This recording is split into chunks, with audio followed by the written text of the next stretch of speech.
अमित शाह के इस्तीफे की नौबत सच में आने वाली है? क्या एनडीए के दो बड़े सहयोगी चंद्रबाबू नायडू और नीतीश कुमार अगर समर्थन वापस लेते हैं तो दिल्ली की सियासत में भूचाल आ सकता है? क्या राहुल गांधी और कांग्रेस भी इसी मौके का इंतजार कर रहे हैं कि सरकार पर दबाव बढ़े और विपक्ष अपनी रणनीति को एक कदम आगे ले जाए? और सबसे बड़ा सवाल, क्या सोशल मीडिया पर चल रही इस चर्चा में इतना दम है कि अमित शाह के राजनीतिक भविष्य पर सवाल खड़े होने लगे, या फिर ये सिर्फ राजनीतिक अटकलों का दौर है? नमस्कार, आप देख रहे हैं पीआरबी और मैं हूं आपके साथ उन्नति कोटिया।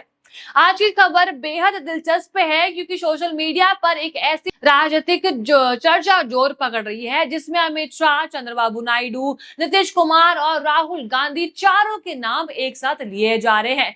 ये ट्वीट देखिए, ब्रेकिंग टॉप सूत्रों के मुताबिक अगर नीतीश कुमार और चंद्रबाबू नायडू जंतर मंतर पर विरोध प्रदर्शन के मुद्दे पर बीजेपी सरकार के समर्थन वापस लेने के लिए सहमत हो जाते हैं तो कांग्रेस झारखंड सरकार से समर्थन वापस लेने के लिए तैयार है। देखिए, राहुल गांधी वैसे भी राजनीति करने से नहीं कतराते हैं जैसे उनके विरोधी और गोदी मीडिया समझते हैं। क्या एनडीए के सहयोगी इस चुनौती को स्वीकार करने की हिम्मत कर सकते हैं? देखिए, दरअसल सोशल मीडिया पर यह दावा और चर्चा सामने आ रही है कि अगर एनडीए के प्रमुख घटक दल जेडीयू और टीडीपी केंद्र सरकार के समर्थन वापस लेने की दिशा में बढ़ते हैं तो कांग्रेस भी विपक्षी रणनीति के तहत कदम तेज कर सकती है। यहीं से सवाल उठता है कि अगर ऐसा राजनीतिक घटनाक्रम बनता है तो इसका सबसे बड़ा असर किस पर पड़ेगा?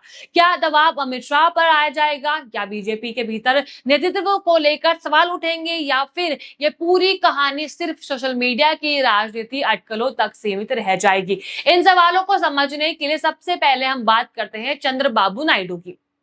देखिए, चंद्रबाबू नायडू की पार्टी टीडीपी एनडीए की महत्वपूर्ण सहयोगी है। ऐसे में केंद्र की राजनीति में टीडीपी की भूमिका को नजरअंदाज नहीं किया जा सकता है। अगर किसी भी मुद्दे पर टीडीपी और बीजेपी के बीच राजनीतिक मतभेद बढ़ते हैं तो बीजेपी स्वाभाविक रूप से उसे एक बड़े राजनीतिक मौके के तौर पर देखेगा, और यही वजह है कि सोशल मीडिया पर नायडू के नाम को लेकर लगातार चर्चा दिखाई भी दे रही है।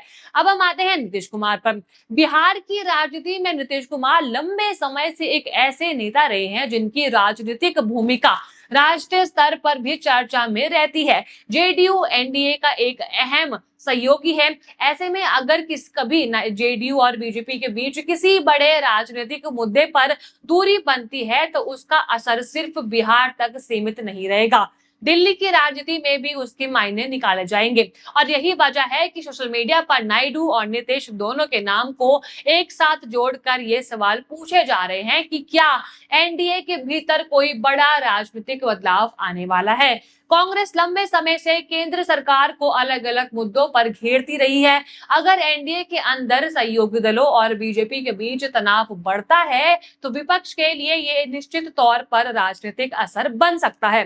राहुल गांधी और कांग्रेस की रणनीति ऐसे हालात में सरकार पर राजनीतिक दबाव बढ़ाने, विपक्षी दलों को साथ लाने और जनता के बीच सरकार के खिलाफ नैरेटिव मजबूत करने की भी हो सकती है। अब देखिए, अगर टीडीपी और जेडीयू वास्तव में समर्थन वापस लेते हैं तो निश्चित तौर पर केंद्र की राजनीति में नंबर गेम और गठबंधन की स्थिरता बड़ा मुद्दा बन जाएगा। अब हम आते हैं तीसरे बड़े सवाल पर कि क्या अमित शाह के इस्तीफे की नौबत आ सकती है? राजनीति में किसी भी बड़े नेता के इस्तीफे का सवाल तभी गंभीर माना जाता है जब उसके पीछे कोई आधिकारिक राजनीतिक घटनाक्रम, पार्टी के भीतर फैसला या फिर संवैधानिक राजनीतिक परिस्थिति मौजूद हो। अमित शाह, चंद्रबाबू नायडू, नीतीश कुमार और राहुल गांधी, यानी एक तरफ एनडीए के भीतर सहयोगी दलों की भूमिका की चर्चा है तो दूसरी ही तरफ कांग्रेस और विपक्ष की रणनीति पर भी नजर है। अब इसी वजह से सोशल मीडिया पर सवाल तेजी से उठाया जा रहा है कि अगर नायडू और नीतीश दबाव बढ़ाते हैं तो बीजेपी क्या करेगी? क्या बीजेपी सहयोगियों को मनाने की कोशिश करेगी? क्या विपक्ष इसे सरकार की कमजोरी के तौर पर पेश करेगा? क्या राहुल गांधी इस पूरे घटनाक्रम को संसद से लेकर सड़क तक बड़ा राजनीतिक मुद्दा बना सकते हैं? और क्या ऐसी स्थिति में अमित शाह की भूमिका को लेकर भी सवाल उठेंगे? इन सभी सवालों का जवाब आने वाले राजनीतिक घटनाक्रम पर ही निर्भर करेगा। अब जरा आप इस पूरी कहानी को राजनीतिक गणित से समझिए। देखिए, गठबंधन सरकार में सहयोगी दलों की भूमिका बहुत महत्वपूर्ण होती है, क्योंकि सहयोगी सिर्फ संख्या नहीं देते हैं, बल्कि सरकार की राजनीतिक स्थिरता में भी उनकी भूमिका होती है। अब इसलिए अगर किसी बड़े सहयोगी दल के साथ मतभेद बढ़ते हैं तो सरकार को सिर्फ विपक्ष की चिंता नहीं करनी होती, उसे अपने गठबंधन को भी संभालना पड़ जाता है। और यहीं से नायडू और नीतीश की राजनीतिक असहमियत बढ़ जाती है। वहीं दूसरी तरफ कांग्रेस के लिए ऐसी स्थिति विपक्षी एकजुटता को मजबूत करने का अवसर हो सकता है। अब राहुल गांधी अगर इस मुद्दे को उठाते हैं तो संभव है कि उनका फोकस सरकार की स्थिरता, गठबंधन की मजबूरी और बीजेपी के नेतृत्व पर सवाल खड़े करने पर हो। लेकिन ये भी सच है कि अगर एनडीए के भीतर दो बड़े सहयोगी दल किसी बड़े राजनीतिक फैसले की तरफ बढ़ते हैं तो दिल्ली की राजनीति में इसका असर जरूर पड़ेगा। उस स्थिति में अमित शाह समेत बीजेपी के शीर्ष नेतृत्व की राजनीतिक रणनीति पर सवाल उठाना स्वाभाविक है। क्या सहयोगियों को साथ रखा जाएगा? क्या कोई नया राजनीतिक समझौता होगा? क्या विपक्ष इसे बड़ा मुद्दा बनाएगा, या फिर ये पूरा विवाद कुछ दिनों की राजनीतिक बयानबाजी के बाद खत्म हो जाएगा? अभी इन सवालों के जवाब आने बाकी है। तो देखिए, कुल मिलाकर कहानी फिलहाल इतनी है कि सोशल मीडिया पर अमित शाह के इस्तीफे से लेकर नायडू और नीतीश के समर्थन वापस तक की चर्चा चल रही है। राहुल गांधी और कांग्रेस की संभावित रणनीति को लेकर भी राजनीतिक अटकलें लगाई जा रही है। लेकिन अगर आने वाले दिनों में टीडीपी और जेडीयू की तरफ से कोई बड़ा फैसला आता भी है तो निश्चित तौर से दिल्ली की राजनीति में बड़ा बदलाव देखने को मिल सकता है।